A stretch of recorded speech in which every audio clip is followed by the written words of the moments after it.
following KBLA Talk 1580 on all of our socials, then you're missing out.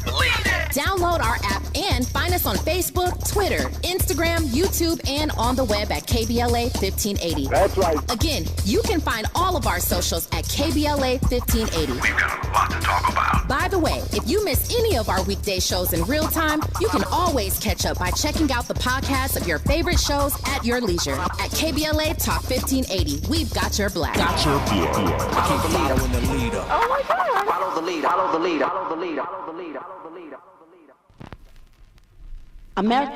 America has a problem.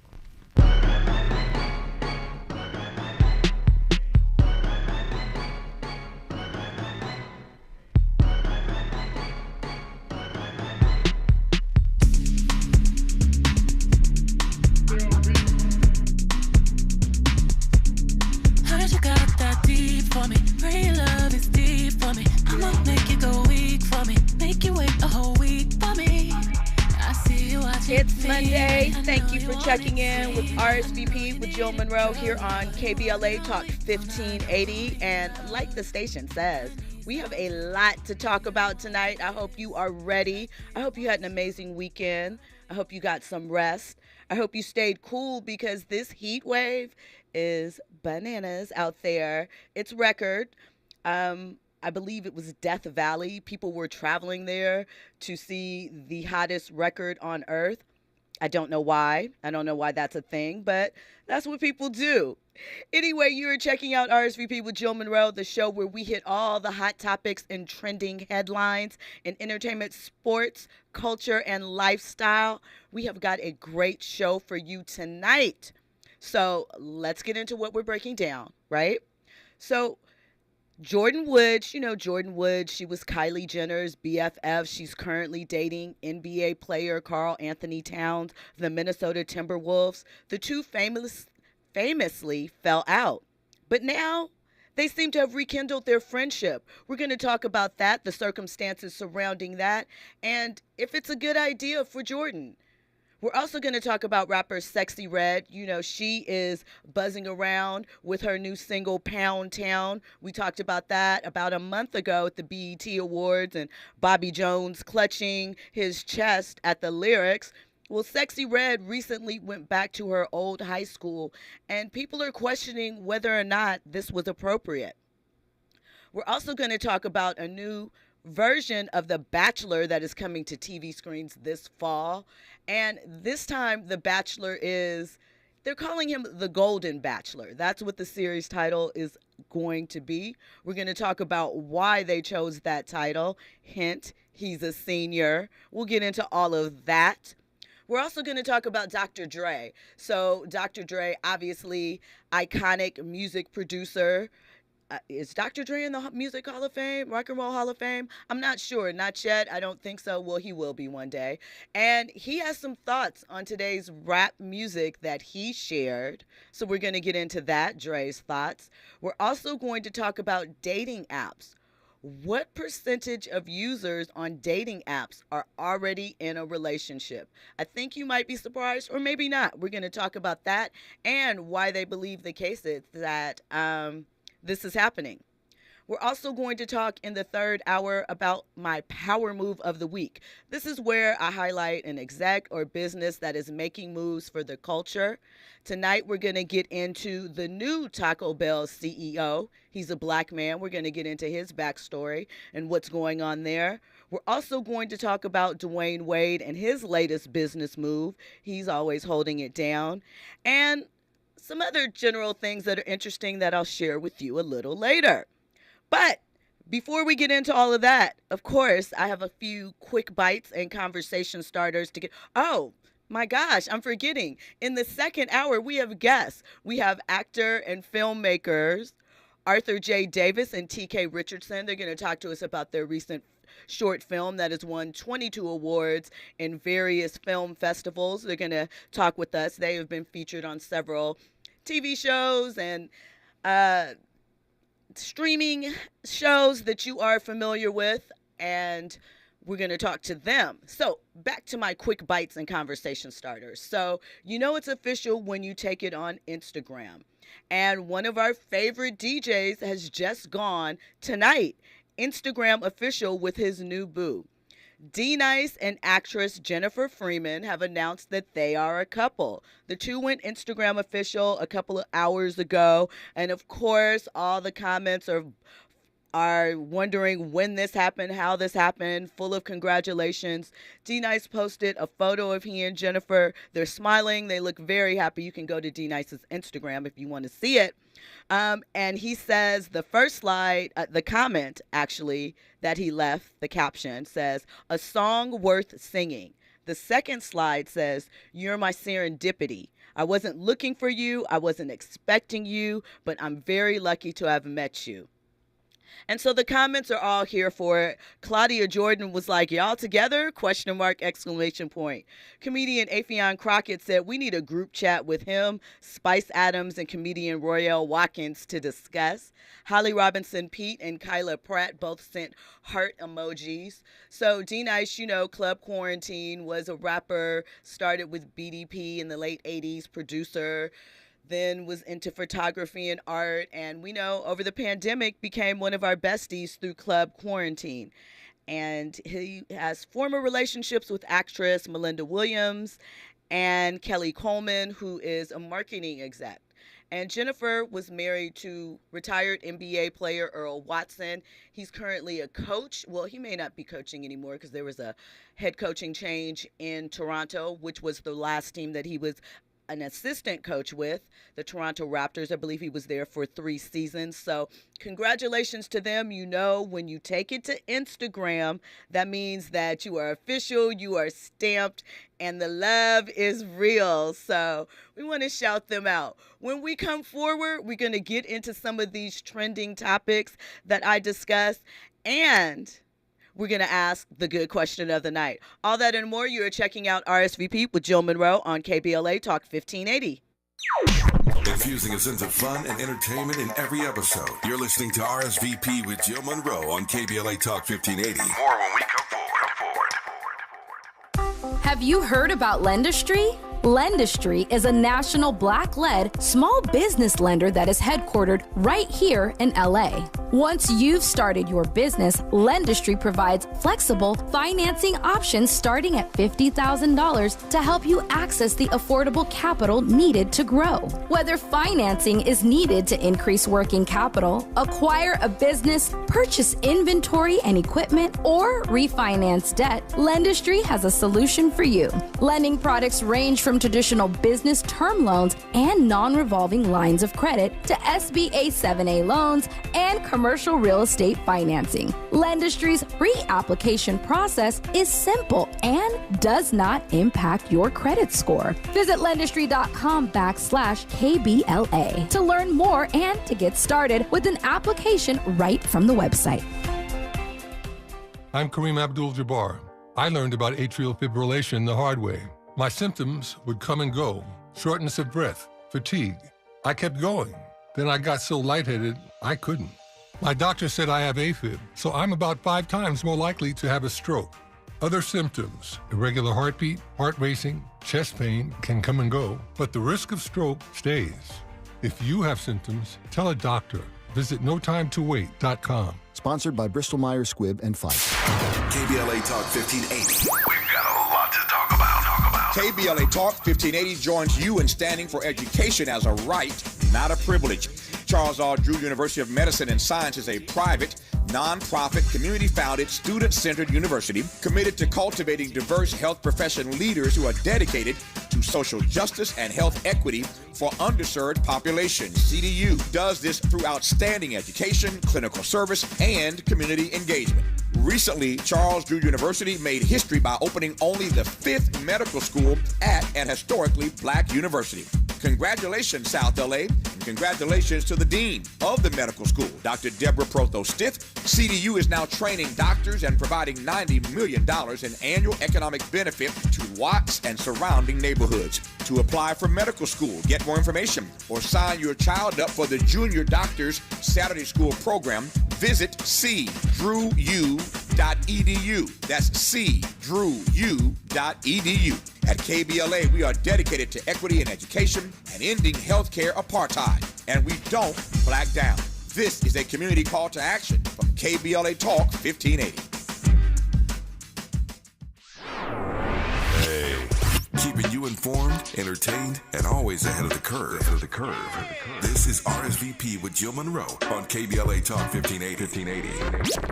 Welcome forward. You are checking out RSVP with Jill Munroe here on KBLA Talk 1580. So we are going to hop right into these trending topics. We're going to follow up with a good question because I really want to know. I want to hear from you. So if you want to participate tonight, make sure you hit up the phone lines, 800-920-1580. Are you following us on our socials? KBLA 1580. That's Instagram, Twitter. Hit that up. And if you have to run out tonight, download the app so you can take me with you, right? Hit that up. You can listen on the go. You also can record messages for any of the hosts here on the station. So handle all of that. And while you're doing that, I'm going to get us started. So if you are familiar with the history of Kylie Jenner and Jordyn Woods, they were best friends from early on in their childhood. They were like yin and yang. They were always together. And I believe Jordyn was even Stormy, Kylie's daughter's godmother. But that all came to a head 4 years ago when Jordyn attended a party that her Kylie's older sister's fiance, boyfriend, I'm not sure what he was at the time, Tristan Thompson was. And, something happened. Jordyn said Tristan kissed her. Things happened. It all went awry. It was a total mess. The Smiths had to come and take up for Jordyn because she was being hit with that Kardashian machine.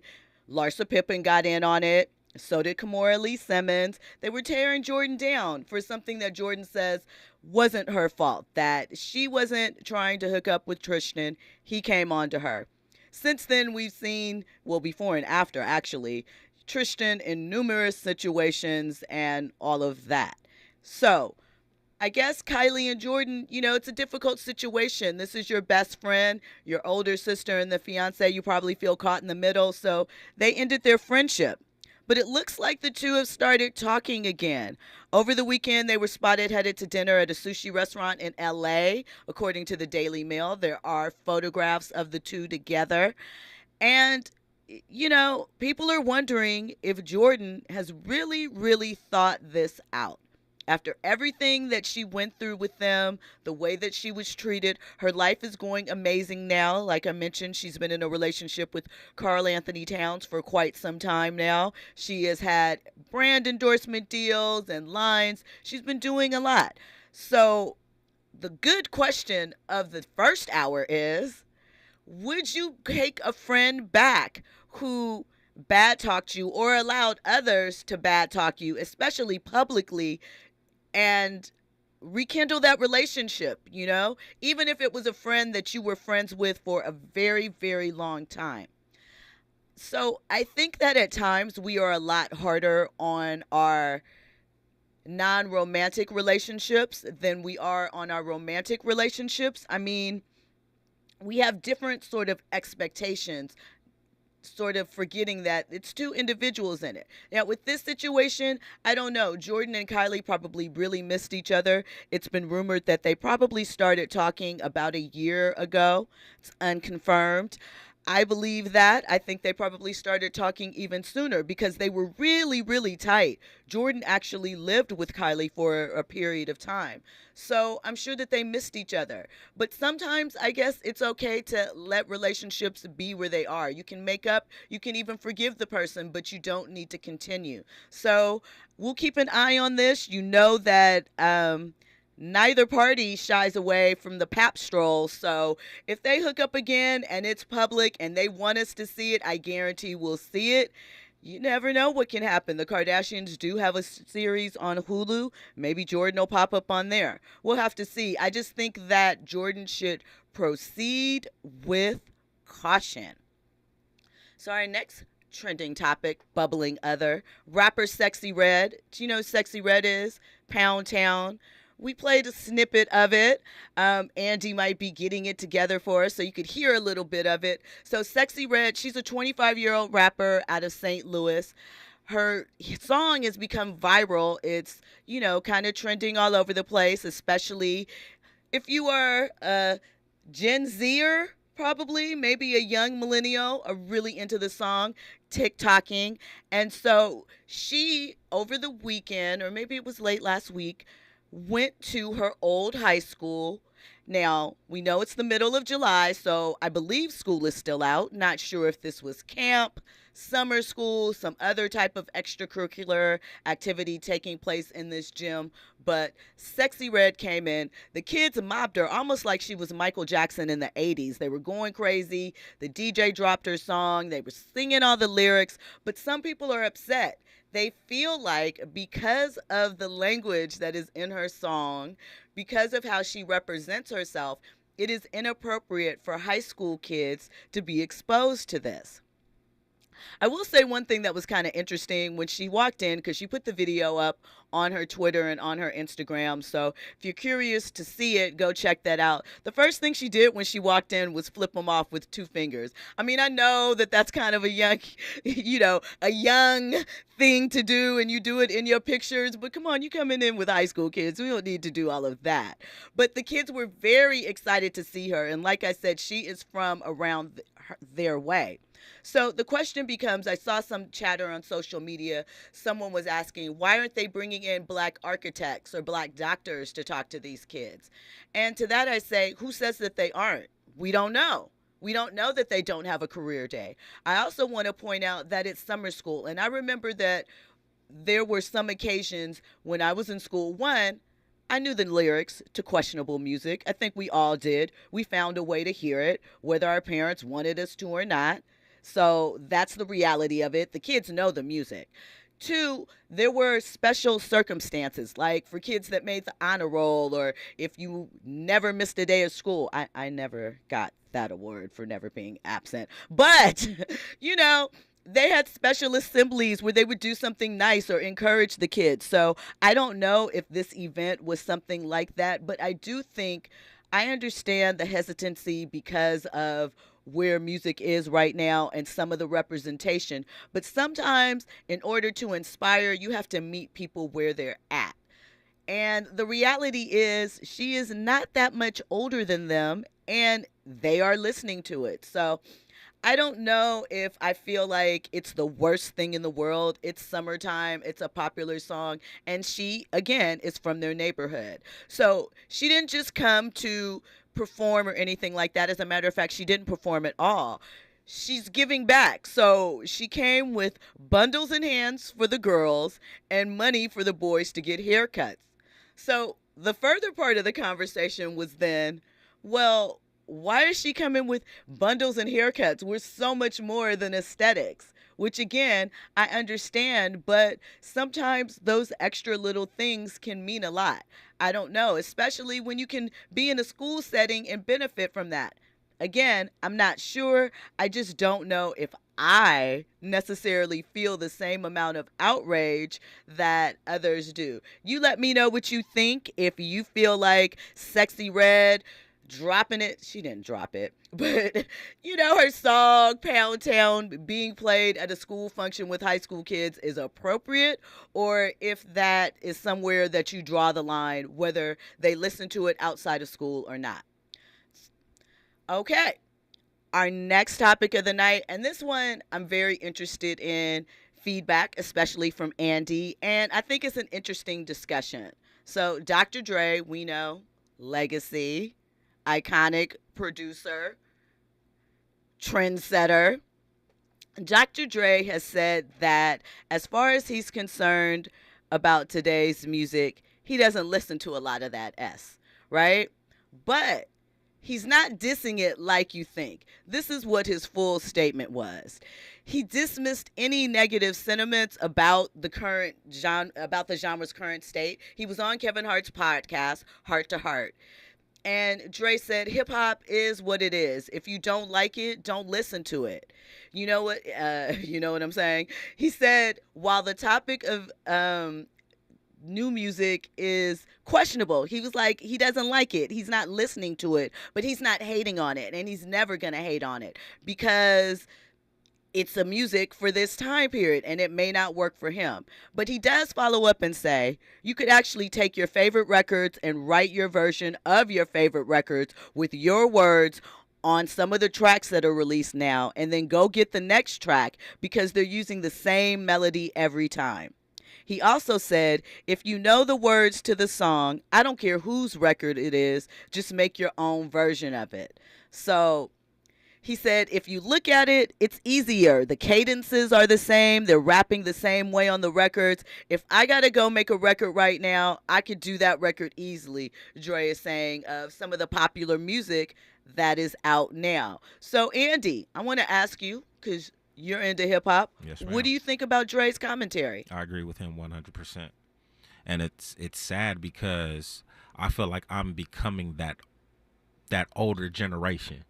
Talk about back on my day, you know what I'm saying? The hip hop was this, that, and the third. I remember growing up, right? You know, I'm an 80s baby, 90s kid, 2000 young adult. And I remember in the early 90s, the older folks upset with Snoop Dogg, upset with Tupac, right? And I'm just like, man, this is bomb. Then the 2000s came, right? You have Nelly, you got your Ludacris's, your T.I.'s. There was a generation I wasn't rocking with them either. And I was like, what are you talking about? This is fire, right? Let's fast forward to 2010. Kendrick, Drake, J. Cole. There were some people that wasn't rocking with that either. Fast forward to 2020. I don't even know none of these cats right now. I'm sorry.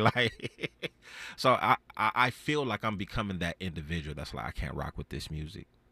I mean, I definitely understand it. I think I am perfectly okay with understanding that everything is not for me. And even in some of those instances, I can see something and understand kind of the appeal and still understand why it is not and never will be for me. But I can respect it for another generation. I mean, I bet our parents never thought that we would still be talking about, you know, NWA, F the Police is a classic, and that 30 years later, people would still be bumping it, like playing it, talking about the legacy that it laid down and what it set out. And so you just said something. None of this music out right now ain't timeless. Like, for real, who's popping right now? Lil Baby? See, here's the thing with that. I agree that to me there is a lack of creativity in some of the music right now. I feel like even with sampling, back in the day when they would take samples, they would make a whole new sound out of a tiny loop. I felt that, and again, those artists were upset. They felt that they weren't being creative. But I think now even that is lost. But what I will say is that what makes something special to an individual, what makes something a classic, has a lot to do with what is happening around them at that time period. There was a study or something that I read some time ago that said that the music that you like between the ages of like 13 or 14 and 17, that is the music that you will probably gravitate towards for the rest of your life. And so for us, these songs aren't hitting anything. They're not legacy inducing. They're not inspiring us. But for a 14, 15-year-old kid who may be at whatever stage in their life, or, you know, reminding him of something, 10 years from now, if that comes on in the club or whatever, the virtual dance floor, wherever we're going to be at that point, it's going to remind them of something, and it might have a different sort of impact. So, you know, not bird's eye view yet, but close up doesn't look like much to me. Right. I think it's a forgettable period of music, and we've had that at certain time periods in our own lives. So I think that it's entirely possible. I think like the last 10 to 12 years of music has been sort of questionable, but we'll see. And it's really, you know, it's not my music, right. So some of it is. I think the issue is I think we got to blame a lot of the music executives, considering how, you know, they're the gatekeepers of the genre. But are they the gatekeepers anymore? They're the ones that's co-signing what type of music is being put out there. Yes and no, because while it is more expensive to get yourself to go viral and to get into these algorithms now than it was, you know, say 6, 7, 8 years ago, I do think that they also, having worked in the music industry, they chase trends too. So if the street is like, I like this, would Ice Spice necessarily have gotten signed when she just walked into a label? Or was it kind of her own viral movement that made labels sit up and take her more seriously? Especially now when you consider social capital that is included into what they sign and those type of things. I think it's sort of who is really leading the conversation, the discussion. We don't always know. And I think that's what's wrong with the game. You got these executives following the trends. And I get it. It's a free market economy.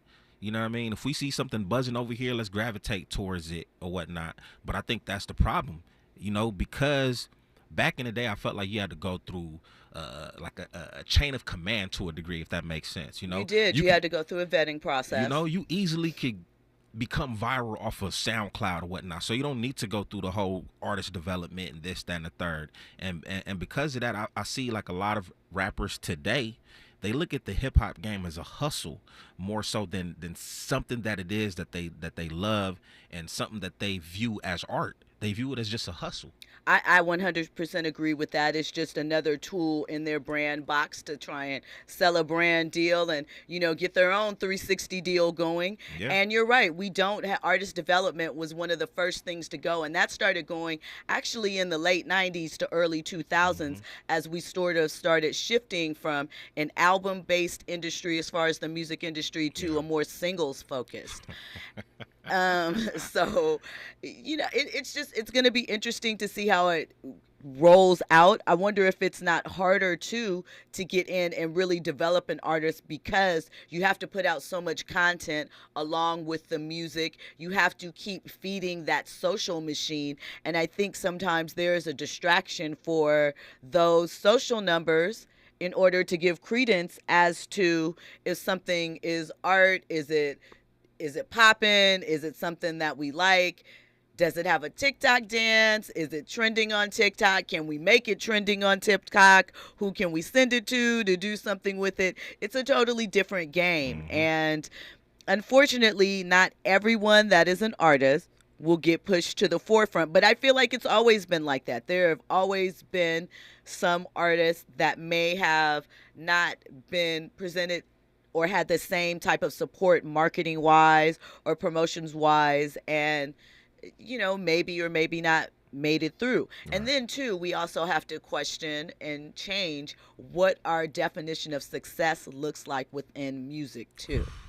So that's a good question. Those are things to consider. When we come forward, we will have more trending topics. We'll talk about what 50 Cent's take was on today's current rap. We're going to talk about the history of butter pecan ice cream. And we're also going to talk a little bit about men's heights and how that factors into attractiveness. All that and more. You're listening to RSVP with Jill Munroe on KBLA Talk 1580. My Gucci pink, my blue whole brown. Where the niggas, I'm looking for the hoes. Quit playing, nigga, cause I go hip so. Pound Town, just left Pound Town. Let my nigga, he just took a hips down. Yeah, they ended up took a bitch down. Yeah, they just eat me out. RSVP with Jill Munroe is your go-to show for staying in the know. More engaging conversation when we come forward on KBLA Talk 1580.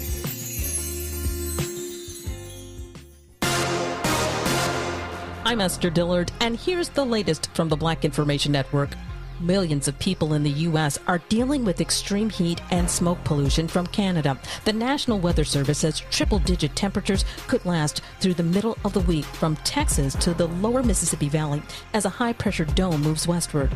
Meanwhile, smoke from Canadian wildfires has prompted air quality alerts for parts of the Midwest, the Great Lakes, Tennessee, North Carolina, and the Northeast.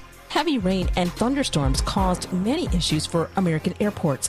According to FlightAware, over 3,800 flights have been delayed so far across the country. Meanwhile, over 300 flights were canceled on Monday.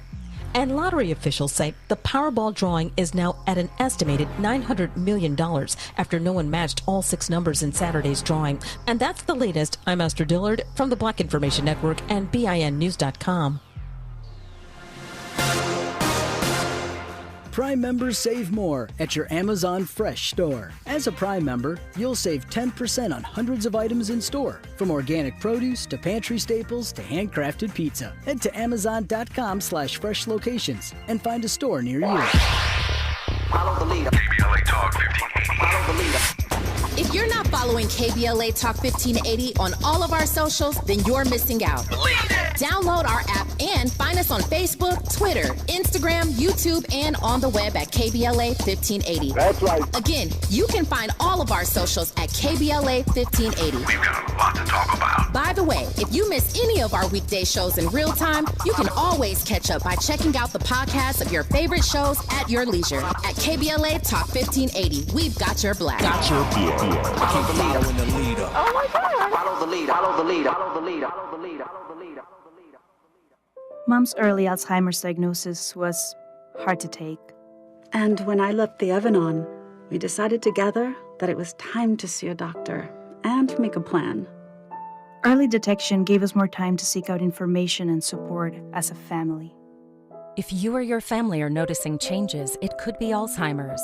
Talk about seeing a doctor together. For more information, visit alz.org/time to talk. A message from the Alzheimer's Association and the Ad Council. This is a special alert to all Americans who own a vehicle with less than 200,000 miles, with an auto warranty about to expire, or with no warranty coverage at all. Due to a decline in the economy, CarShield is announcing a low-cost, month-to-month vehicle protection plan that is now available to the public to save any driver out-of-pocket expenses on future auto repairs. Call now to find out how you can pay almost nothing for covered auto repairs. Yes, you heard that correctly. Pay almost nothing for covered auto repairs. An open phone line has been established for all drivers to call for a free quick quote. Call 800-381-8528 now. Drivers who are covered will not have to pay for covered repairs again. This protection plan is at an all-time low. Additionally, drivers who activate this vehicle protection today will also receive free roadside assistance, free towing, and car rental options at no additional cost. Call us for your free quick quote today. 800-381-8528. That's 800-381-8528. What do you have to lose? Call 800-381-8528. Again, 800-381-8528. Some people won't give you the real talk on drugs, but it's time we know the facts. Fentanyl is killing people. It's a powerful opioid, often made illegally and commonly mixed with illicit drugs. It can even be pressed into counterfeit pills that resemble prescription medications. Just 2 milligrams, about the size of a few grains of sand, can potentially be lethal. This isn't an ad to scare you, but it is an ad to make you think twice.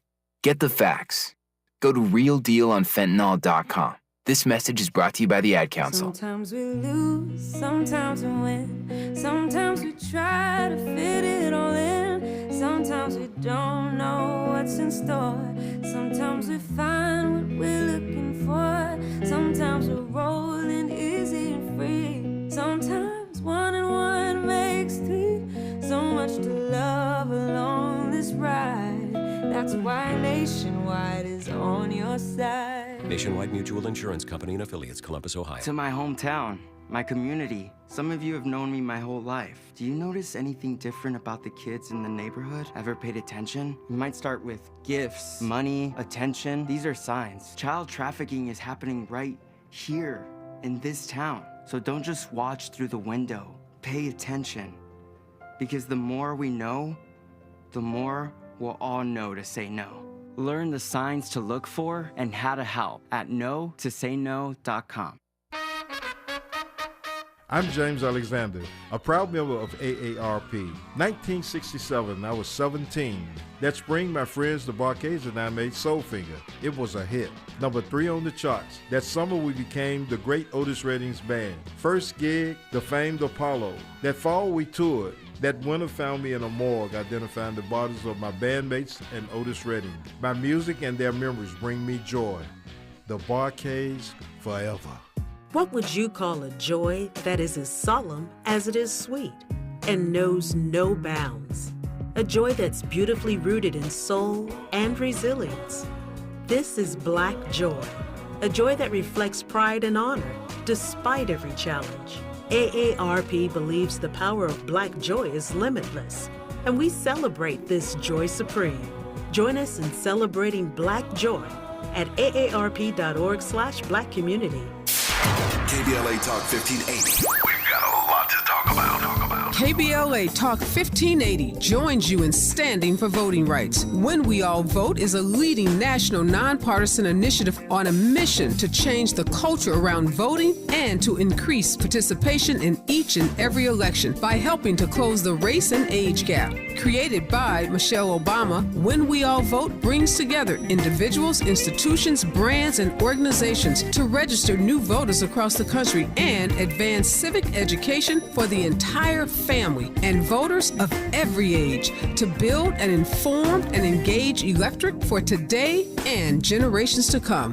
When We All Vote empowers their supporters and volunteers to take action through voting, advocating for their rights, and holding their elected officials accountable. Please visit whenweallvote.org to stand up for your rights, voting rights. This is a community call to action from KBLA Talk 1580. Curating the most compelling stories and delivering them straight to your ears. You're listening to RSVP with Jill Munroe on KBLA Talk 1580.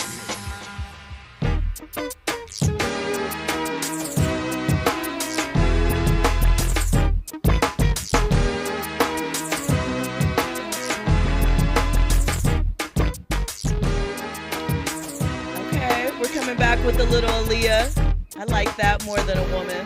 That could be a theme. I like to ask people what their personal theme music would be.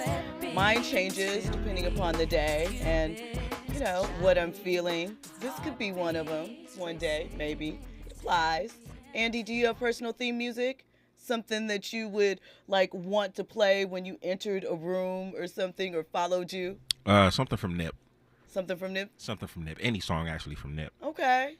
To convey whatever mood, elevation, education. I got you. Absolutely. I feel that. Okay. So back to the subject at hand. So I mentioned 50 Cent. So last year, 50 was having a conversation during an interview with Houston's 97.9. You know, 50 lives in Houston now.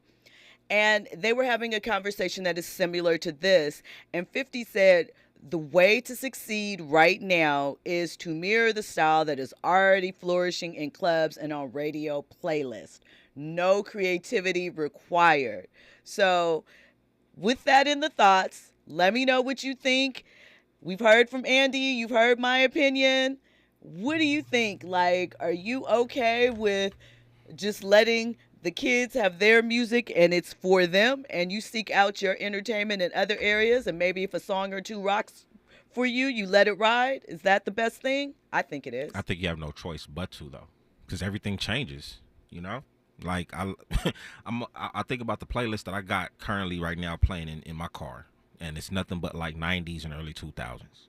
No offense to, you know, everything that's popping right now, but I just if somebody would have offered me some Lil Baby tickets, I'd go, but like I wouldn't be the one to go seek for them tickets, you know? Right, you wouldn't seek them out. I mean, they do say that like 80%, maybe closer to about 80%, I believe, 70-80% of the music that is streamed today and sold is old music older than 10 years. Because initially they thought, oh, people are just replacing their libraries and things like that. But at this point, iTunes, which is now Apple Music, has been around for 20 plus years. We are beyond that point. And we know you can pay a monthly subscription and listen to whatever music you want to. So the fact that those numbers show that older music is trending higher says a great deal. And we also see with these artists that are selling their catalogs and the evaluations that they're selling them for, there's a lot to that, you know? Could you imagine 20 years ago, like when you were a kid, how much hip hop you would see in TV on commercials, like real hip hop, like deep tracks that we could never have imagined being used to promote butter and deodorant or whatever on the screen. So that's facts. It's a different time period. See, I'm a wrestling fan. Okay. And I used to always joke growing up, the only rock music that I listened to are wrestling songs. You know, the intros from some of the wrestlers and whatnot. Yep. If you watch wrestling now, you will be amazed by a lot of the hip hop songs that these wrestlers come out to. Crazy. It makes a lot of sense to me because of the fact that you think about the period and the age that a lot of these wrestlers are. Like, I remember, for example, The Miz. I remember when he was on Real World Absolutely. in New York, Mhm. fighting it out Coral. with Coral. Mhm. Exactly, and Mhm. Nicole and those conversations. But a lot of these kids grew up at kind of the start of the golden age of hip hop. So this is the music that they were listening to, and now they're adults. And so when they want to be, a bad one, they're going to pick music that they feel depicts that. And again, what did I just say about the age range that usually tends to stick with you? Yeah. 14 to 17. So Absolutely. that could have a lot to do with it. But those weren't the only comments that Dr. Dre had that, kind of had people perking their ears up and listening to Dre. Dre also confessed to Kevin that he had the opportunity to work with some music legends. Those names include Michael Jackson, the king of pop. Do you hear me? Michael Jackson. Prince. We know in the 80s, Michael and Prince, they were the two on top battling against each other. Do you like the boy next door or the bad boy? You got to choose. You weren't allowed to like them both. I did, but that was the general consensus. And Stevie Wonder. So here's the thing. Dre turned down all of those opportunities. And the reason why is kind of surprising. What he said was those guys are his heroes, right? But he said that working with icons like that, it might tarnish, the admiration that he holds from them. He says that he much prefers to work with new artists, so that he can form and explore. Like, they come to him like a ball of clay, like he's a sculptor, so he can mold them almost. I don't know. I think that's an interesting take. I heard that Dre is a control freak in the studio. We know he's a perfectionist. He will feel like one key is off that no one else can hear, and he'll have you do it over, play it over, not a punch in. So I think it's interesting, though, that he just turned down those opportunities. Can you imagine being so great in your craft, so large, that you were going to turn down working with Prince, Michael Jackson, and Stevie Wonder? I heard that, Dr. Dre. Keep it moving. But Dre is working on new music. He has an album coming up that he is producing for Snoop Dogg, and it's titled Missionary. Don't know what that's about. We'll see. But that is the title. So you know how it is with Dre, though. We might not get that till 2026. We're just going to have to wait that out and see what happens. So next up, we have a subject that is close to a lot of people's hearts. Oh, my God, my eye is watering. Side note. Butter pecan ice cream. This video has been circulating on TikTok about the origins of butter pecan ice cream. And basically, what it's revealing is that the origins of why Black people love butter pecan, not me, maybe some, but not me, anyway, is, of course, rooted in racism, like most things. Nikki Jenkins is a TikTok creator who posts videos of herself cooking alongside history lessons. So, her primary focus is Black American history. In a recent video, she discussed with her viewers the history of butter pecan and its popularity in the Black community. So what Nikki explains is that Black Americans in Jim Crow South were denied the rights to eat vanilla ice cream. It wasn't officially a law, according to her. It was just like a lot of racist practices that were never codified, but were, basically unwritten law. And so it was passed down from generation to generation about butter pecan. So basically, they were denied the right to purchase vanilla ice cream. And if they did, they would kind of experience violence or things like that nature because it was reserved for who they thought, was more appropriate for it, i.e. white people. So Jenkins said that in the mid-1800s, an enslaved man named Antoine developed a grafting technique to propagate pecan trees and allow them to be cultivated and used as a commercial crop. Due to the accessibility of the ingredients for butter pecan ice cream and the fact that it was relatively easy to make, the flavor gained popularity among Black Americans. So the more you know. I don't know how you guys feel about butter pecan ice cream. For me, it's a definite no, a hard no, but it's a fan favorite. So, Andy, I mean, what's your favorite ice cream? You got to share that now. What is my favorite ice cream? So here's the thing. I like ice cream, but I do not love ice cream. So I'm funny with that. I like ices and sorbets. Give me something fruity. If we're talking Baskin Robbins, I like a nice daiquiri ice or something like that. Mm-hmm. Rainbow sherbet is always a fan favorite. And yeah, that's what I'm rocking out with. Are you lactose? No, I do not have that issue. I do not have that issue. I do have a runny eye issue right now. Sorry. But when we come forward, we're going to get into more trending topics and headlines. One of them is a conversation I spotted on Twitter, because, Twitter is always good for those conversation topics. And this one is about men's height and their success. All that and more when we come forward. You're checking out KBLA Talk 1580. Trending topics and the hottest happenings. You're listening to RSVP with Jill Munroe on KBLA Talk 1580.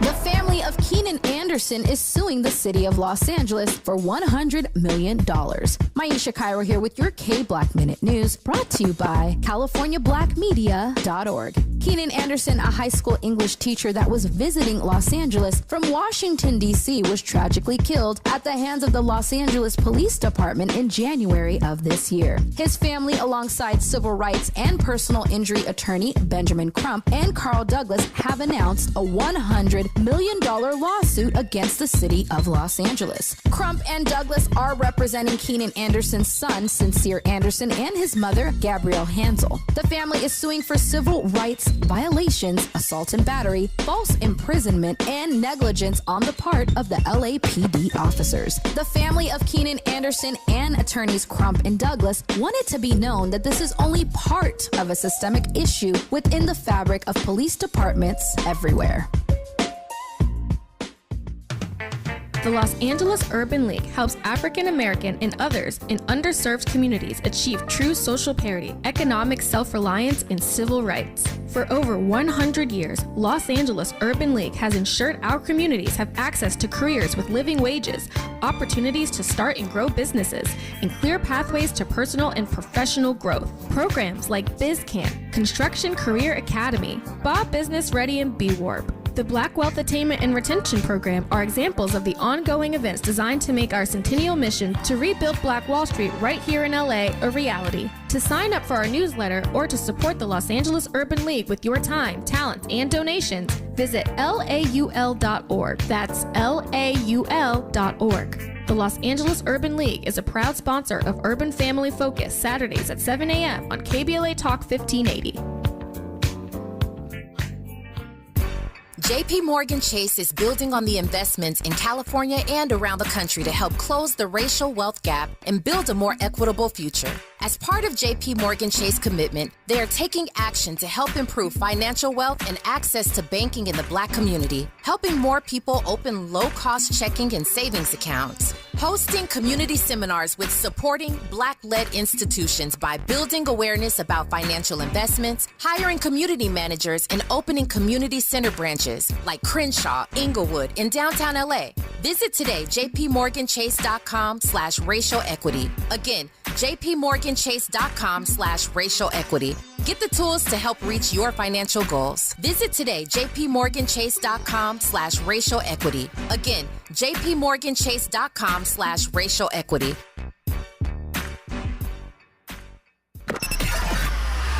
Now back to more captivating conversation on RSVP with Jill Munroe. You are locked in with RSVP with Jill Munroe on KBLA Talk 1580. Obviously, I have shocked a few people with the revelation that I'm not a big ice cream eater. And this comes after saying I would go on an ice cream date the other day. I mean, I would on occasion. I'll eat some ice cream. I'm not messing with chocolate. Do not put chocolate ice cream in my vicinity. It doesn't work for me. Like I said, give me a good ice, give me a great sorbet, something like that, something fruity, something light. That is my jam. That's what I rock with. So there was a topic on Twitter that I thought was pretty interesting. So the topic was started by a YouTuber. His name is Roberto Blake. And his comment was, if you are a guy and you're 5'8", you know this statement is true. The difference in your quality of life socially would change with just 3 inches in either direction. So if you were 3 inches taller at 5'11" or 3 inches shorter at 5'5", your whole life would change. Even if your behavior, abilities, finances, and character remain the same, how you would be treated would be so much different. So I wonder, is this like the debate women have about how people treat them differently as far as their weight? Or, you know, when there are colorism conversations that come up, do men feel like their opportunity, their success in life is either hampered or increased by height? Now, obviously, we've seen all the date conversations that have rolled around Twitter, and you know, people have their commentary. Every girl kind of alludes to the fact that they want a 6 feet tall baller, high value man, or what have you. But, you know, some women aren't particular about that. But I want to hear from the men. 920. Lord, what is 520? 800-920-1580. Or hit us up on social media. Do you feel like height is an indicator of how you were treated as you move through the world? I'm kind of curious. Andy, do you have an opinion about that?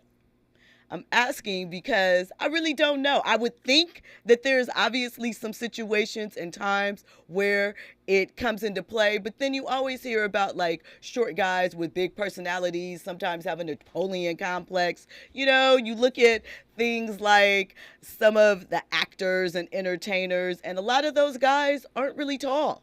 They're short. So what do you say, Andy? Well, what's the issue? I was kind of doing some editing work. Okay, so how tall are you? I'm 5'11". Okay, so you're a tall guy. You are the height. Well, you are tall according to this. He's saying that at 5'8" is the turning point, that because you're 5'11", you have a better opportunity for success. You are treated better than a guy that is 5'5". If you were 5'5" with all of your same abilities, personality, charisma, all of that, people would treat you better. I mean, people would treat you less than better. You can make a slight case for that. Slight? It's very vain, but you can make a slight case for that. And the way I see it, I look at it in the form of dating. In the eyes of a woman, you know, she probably will look at me as opposed to that 5'5" cat.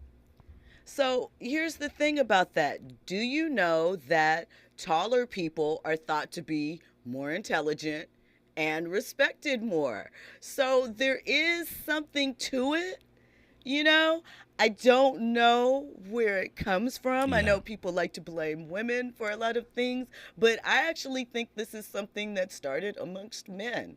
So that does sound like something that a man would say, but you're more intelligent because you're taller? You're perceived to be. So when people meet a taller person, their perception is that person is more intelligent, more knowledgeable. You look at the history of U.S. presidents, right? Okay. Most U.S. presidents are at least 6 feet or over slightly. I'm sorry. Just because you was president of the United States does not make you intelligent. It doesn't, but it makes you the leader of the free world. Understood. And, you know, they're saying that one of the things that people, whether subconsciously or, you know, not, they look at height as an indicator as to whether someone can be a leader, if they are successful, if they're intelligent. So I guess that doesn't apply for athletes. You know, athletes, they got a lot of money. That's just what people think. They don't worry about anything. Hey, he has a lot of money. They know some intelligent people.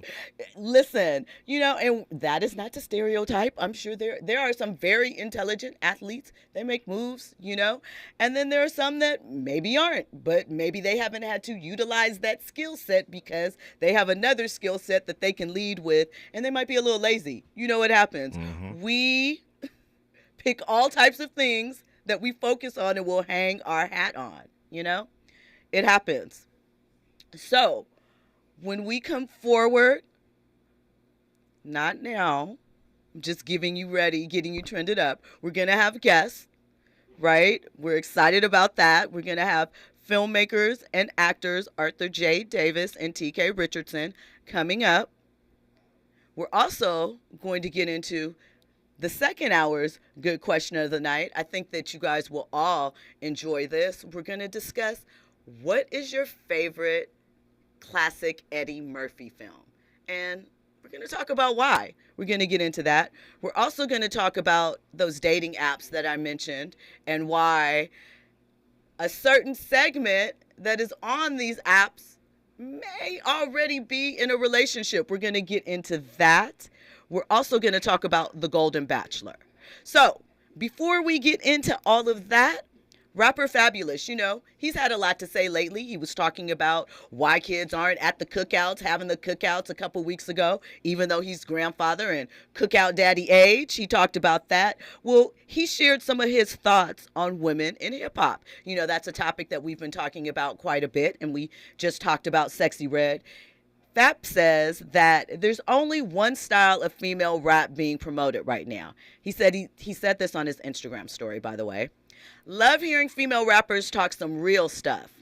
Women are so strong. They have so many stories and perspectives that we need to hear in pure form. He also said, no disrespect to any female rappers out, but I think there's only one style of female rap hip hop being promoted, programmed, and looked at as successful now. So, does he have a point? Yes. But did anybody give Fab a hard time when all he was talking about was Harlem shaking and his clothes? Not really. I'm being funny, okay, but I was about to say. I mean, come on now. Summertime Shootout, that series. Mixtape Fab has come with some heat. I'm not trying to take away from Fab, but I do think that Fab, too, is someone, he had to evolve. Fab has been in the game 20 years at this point. I remember Fab popping off on two-ways. He would make two-way alerts of his songs. He would make two-way alert Holla beats back, from youngin'. other people's songs. Holla back, youngin', whoop, whoop, right? And the Harlem Shake, he was shaking it up real hard with the oversized jersey. I'm going to say this. I don't think Fab had to evolve. I think he's been consistent till this day.